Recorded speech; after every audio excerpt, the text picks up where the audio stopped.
Meu nome é Flaviane Ribeiro Nascimento, eu sou graduada em História pela Universidade Estadual de Feira de Santana, aqui na Bahia.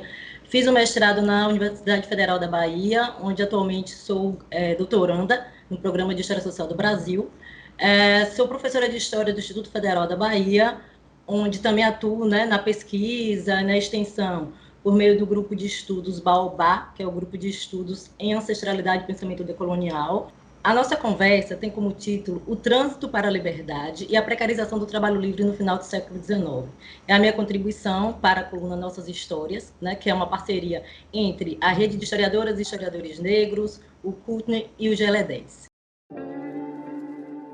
Nesse texto, eu pretendo uma reflexão sobre a legislação anti-escravista do final do século XIX e os impactos sobre a experiência de trabalho e a experiência de liberdade de mulheres e homens escravizados, né, que foram libertos por esses instrumentos, por esses dispositivos, na verdade, que foram construídos pela burocracia do Estado Imperial, né, e por legisladores do Estado Imperial. Então, o objetivo é discutir especialmente um desses dispositivos, que é a Lei de 1871, também conhecida como a Lei do Ventre Livre. E dentro da Lei do Ventre Livre, que ficou muito famosa, né, como a lei que libertou os ingênuos, os filhos das escravizadas, existem uma série de outros dispositivos que previam a libertação de escravizados no final do século XIX, a partir de então. Né? Então, dentre eles, nós temos a legalização do pecúlio escravizado, né? A gente tem o fundo de emancipação e a gente tem também a possibilidade de prestação de serviços a terceiros por tempo determinado, né? De escravizados e escravizadas, com a anuência, com a permissão dos seus senhores, com vistas ao pagamento da carta de alforria. Então, assim, são dentre os diversos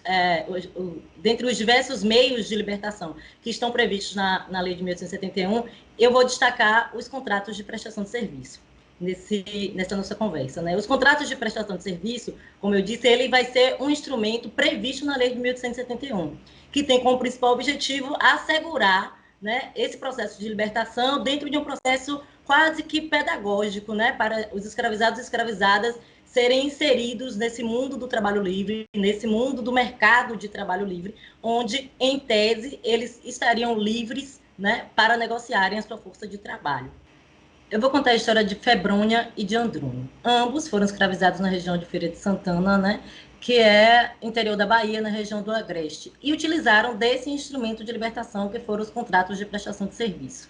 Em 1871, Febrônia vai estabelecer um contrato de prestação de serviços com Olegário Ribeiro Lima. Né? O contrato de prestação de serviços de Febrônia vai ser por período de 6 anos e 9 meses, por um valor total de R$400 mil.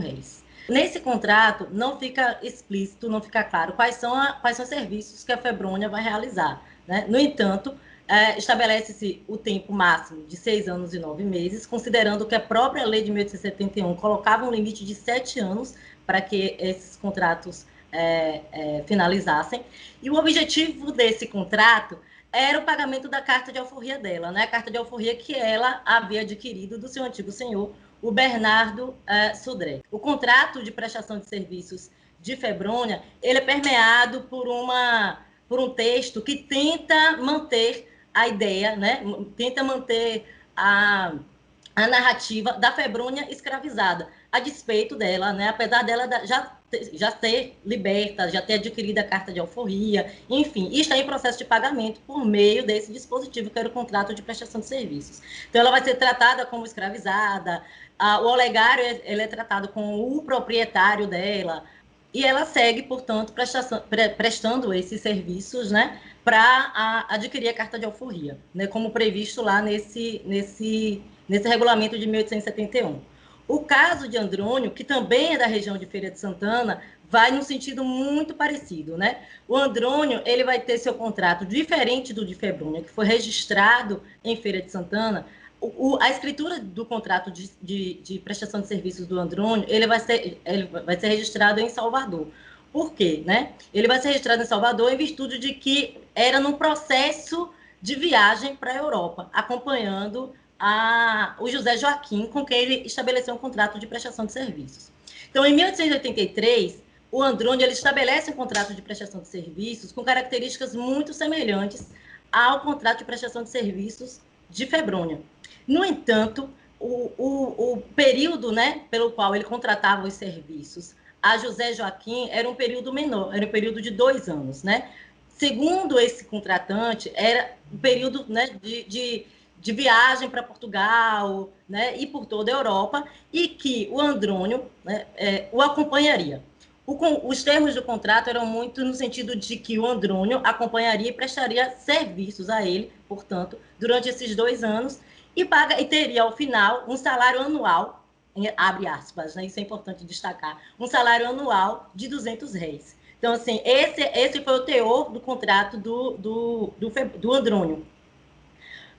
Como eu disse, o contrato do Andrônio é muito semelhante ao de Febrônia. Ambos tinham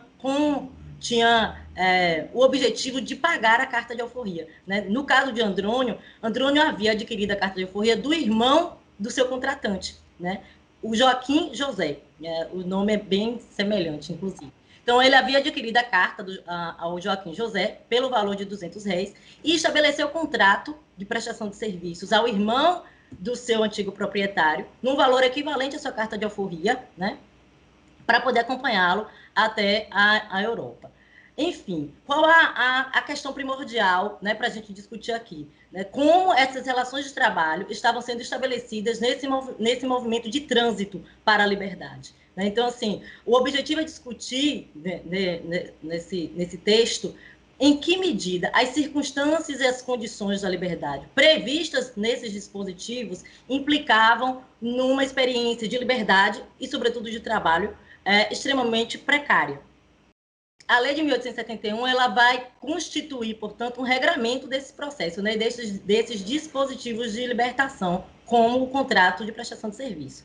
Como eu já disse, a lei previa um prazo máximo de 7 anos para o cumprimento do contrato e, portanto, o pagamento da carta de alforria. Né? Além disso, havia outros elementos que estavam previstos ali, como, por exemplo, as penas às quais seriam submetidas esses libertos e libertas, caso não cumprissem as cláusulas dos contratos de prestação de serviço. Né? Essas cláusulas, elas implicavam na liberdade, né? Elas implicavam no controle sobre essas pessoas pelo Estado, por exemplo, até o cumprimento do prazo estabelecido em contrato, a manutenção da compulsoriedade do trabalho dessas pessoas. Então, a lei de 1871, ela vai se constituir enquanto um elemento de organização desse trânsito para o trabalho livre, a partir dos instrumentos que estão previstos nela.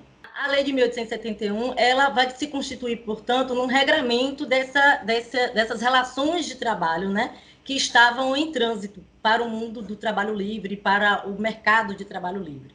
No entanto, quando analisamos, né, o texto dos contratos de prestação de serviço, tanto de Febrônia quanto de Andrônio, nós vamos perceber, por exemplo, que ambos não estavam na condição de apenas seres humanos alugando força de trabalho, né? Vendendo força de trabalho, livres para vender força de trabalho. Ao contrário disso, em ambos os casos, a gente observa que, além do controle sobre o trabalho dessas pessoas, havia o controle sobre essas pessoas pelo prazo estabelecido nos contratos de prestação de serviço. Então, esses elementos são extremamente importantes para a gente refletir sobre os impactos desses dispositivos, sobre essas experiências, tanto da liberdade quanto do trabalho livre. Né? Além disso, a Lei de Locação de Serviços de 1879, ela vai ser marcada por essa compreensão de criação de um mercado de trabalho livre, né, num país onde a escravidão durou por tanto tempo. Né? Então, assim,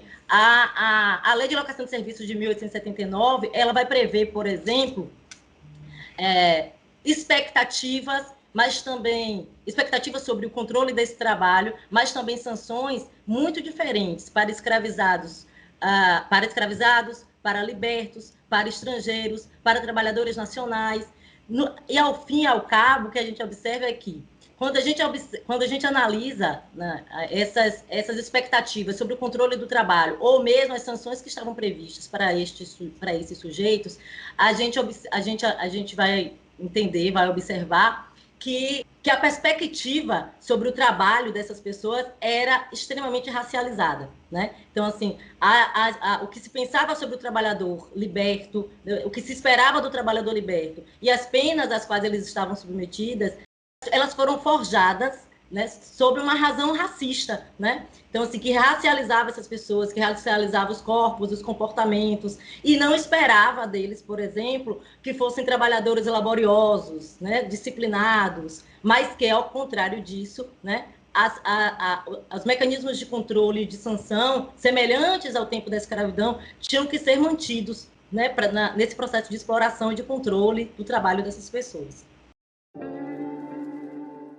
A problemática, portanto, né, que está por trás desse debate é com a legislação anti-escravista, não só a lei de 1871, mas sobretudo ela, né, a legislação anti-escravista, ela vai criar formas intermediárias de trabalho assalariado, né, dentro do que a gente concebe como trabalho assalariado no mundo do trabalho livre ou no reino da liberdade. O que a gente vai observar, portanto, é que havia uma expectativa racializada desse trabalho.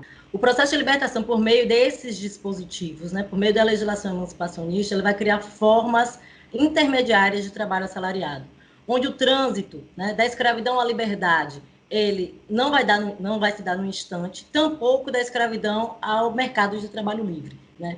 Na verdade, esse projeto é um projeto das elites brasileiras, né, com vistas a uma nação e a um Estado, né, que continue assegurando os seus lugares de privilégios e, do outro lado, a inserção subalternizada de escravizados e escravizadas.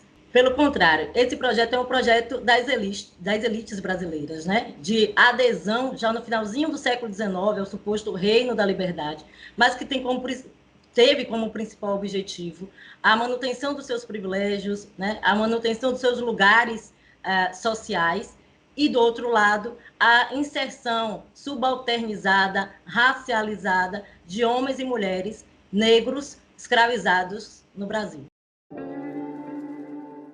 Nessa conversa, falamos das histórias de Febrônia e de Andrônio. Ambos foram escravizados na cidade de Feira de Santana, na Bahia, na região do Agreste da Bahia, né, no final do século XIX, e estabeleceram contratos de prestação de serviço para pagarem a sua carta de alforria, né?